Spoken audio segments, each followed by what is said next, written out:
actually, almost 28, she adds in surprise. How did she get to be so old? She was 20 only last year, or so it feels. And why does 28 sound so much older than 27? 30 is just around the corner, she realizes, with a sinking feeling. Is 30 old for a woman? A man of that age is considered to be just entering his prime of life.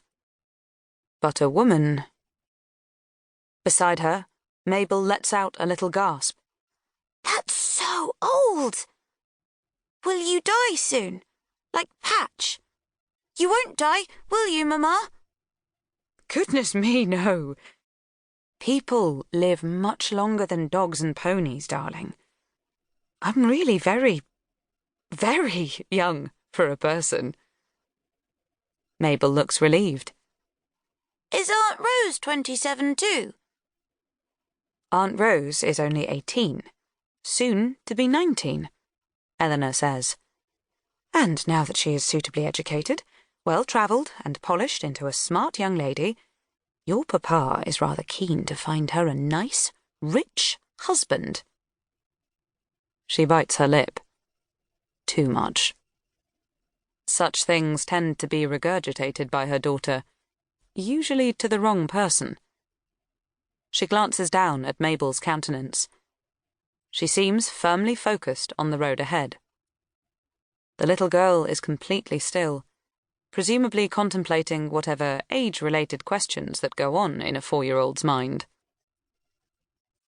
She looks pretty as a picture in her Sunday-best cream dress, decorated all over with tiny yellow and pink flowers.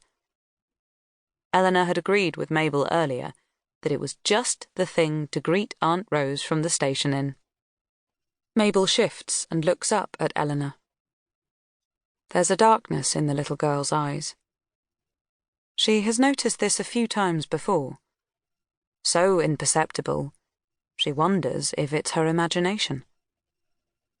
In a flash, it's gone, and Mabel's face lights up. Can we sing a song?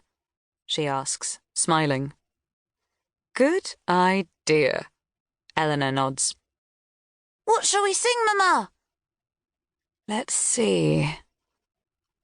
Eleanor takes a deep breath, and along to the rhythm of Dilly's clip-clop on the lane, she begins to sing and sway, Mabel quickly joining in with the swaying and the chorus.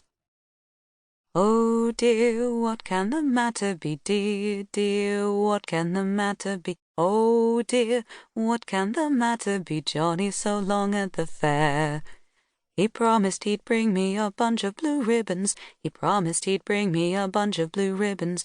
He promised he'd bring me a bunch of blue ribbons to tie up my bonny brown hair. Eleanor can't remember all the words, or the order of them. So, she makes some up. Mabel doesn't seem to mind, and joins in happily, singing tunelessly at the top of her voice. Dilly twitches her ears back and forth. He promised to buy me a crunchy green apple. He promised to buy me a crunchy green apple. He promised to buy me a crunchy green apple to eat while I sit on my chair. The trees peter out, and the lane runs beside a field. A group of slow-moving, shaggy, belted Galloway cows and calves graze close to the ditch at the side of the road, tails flapping at their round, hairy sides, the long grass sweeping their low-slung, white-striped bellies, heads lowered, as though it is too hot to hold them high.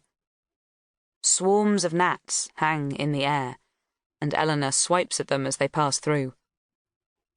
Up ahead, the lane shimmers in the afternoon heat haze. Eleanor glimpses the distant church steeple through the treetops beyond the field. Almost there, she tells Mabel, who is still singing to herself, "Oh dear, what can the matter be?" The same words over and over, with little pauses now and then before she starts again. Rounding the corner at the end of the field, the station comes into view, with the White Hart public house opposite. Beyond, over the brow...